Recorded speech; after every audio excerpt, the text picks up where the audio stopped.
Please click the subscribe button and hit on the bell icon so that you can never miss an update from our YouTube channel.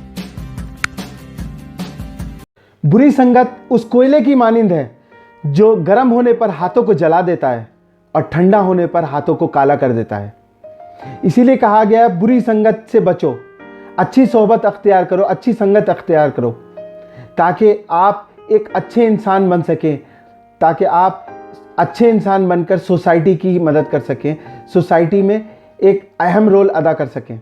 इस बात को एक खूबसूरत inspiring कहानी से समझते हैं जो हमें मोटिवेट करेगी कि हमें क्यों अच्छी संगत अख्तियार करनी चाहिए और अच्छा इंसान बनना चाहिए। एक बार एक राजा अपने लाओ लश्कर के साथ जंगल में शिकार करने के लिए निकला। अभी वो जंगल में कुछ दूर ही बढ़ा था कि उसे खूबसूरत हिरन दिखाई दिया जो बहुत नायाब था, बहुत रेयर था।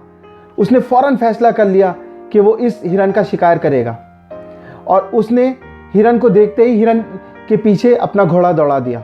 हिरन का पीछा करते करते उसे पता भी नहीं लगा कि वो कब अपने साथियों से बिछड़ गया है और आखिरकार हिरन राजा को चकमा देने में कामयाब हो गया और जंगल में गायब हो गया।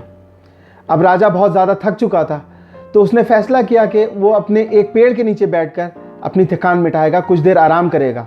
जैसे ही राजा उस पेड़ के नीचे बैठा तो उसकी नज़र उस पेड़ पर बैठे एक तोते पर पड़ी, जिसने राजा को देखते ही चिल्लाना शुरू कर दिया कि आ जाओ, इसे लूट लो, राजा आया है, देखो कौन आया है, राजा आया है। इसके बाद बहुत सारा माल है, इसने बहुत कीमती जवाहरात पहन रखे हैं, लूट लो, आ जाओ, जल्दी आओ, लूट लो नहीं तो चला जाएगा। राजा को बड़ी हैरानी हुई कि इतना छोटा सा पंछी, इतना छोटा सा परिंदा तोता मेरे बारे में किसको खबर पहुंचा रहा है। डाकुओं को अपनी तरफ आता देखकर राजा फौरन भागने लगा। भागते भागते वो जंगल के दूसरे छोर पर पहुंच गया, दूसरे एंड पर पहुंच गया। अब वो इतना थक चुका था कि वो आगे बढ़ भी नहीं पा रहा था, तो उसने फैसला किया कि वो एक पेड़ के पीछे छुपकर बैठ जाएगा।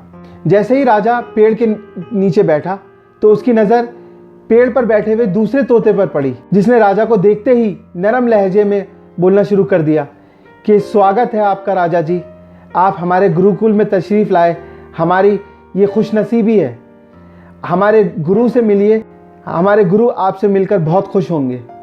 देखो राजा साहब आए हैं, इनके लिए पानी लेकर आओ, इनकी खिदमत करो, इनके लिए कुछ खाने के लिए लेके आओ।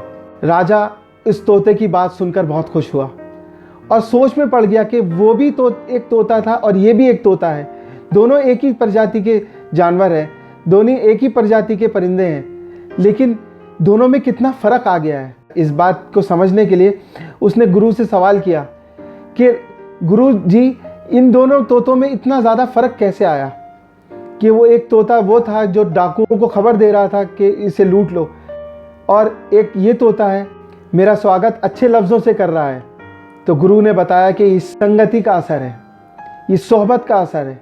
वो तोता डाकुओं की सोहबत में रहकर डाकुओं की तरह बन गया, उन्हीं की बोली बोलने लगा है, और ये तोता हमारी संगत में रहकर हमारे गुरुकुल की भाषा बोलने लगा है।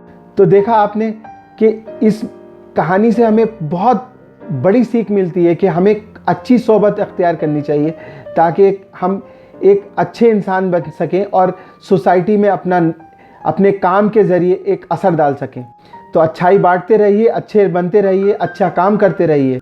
इसी बात को समझाने के लिए एक छोटी सी कहानी सुनाई। अगर आपको ये कहानी पसंद आई तो प्लीज़ इस वीडियो को लाइक कीजिए, शेयर कीजिए, और अगर आपने मेरा चैनल सब्सक्राइब नहीं किया है तो प्लीज़ सब्सक्राइब कीजिए।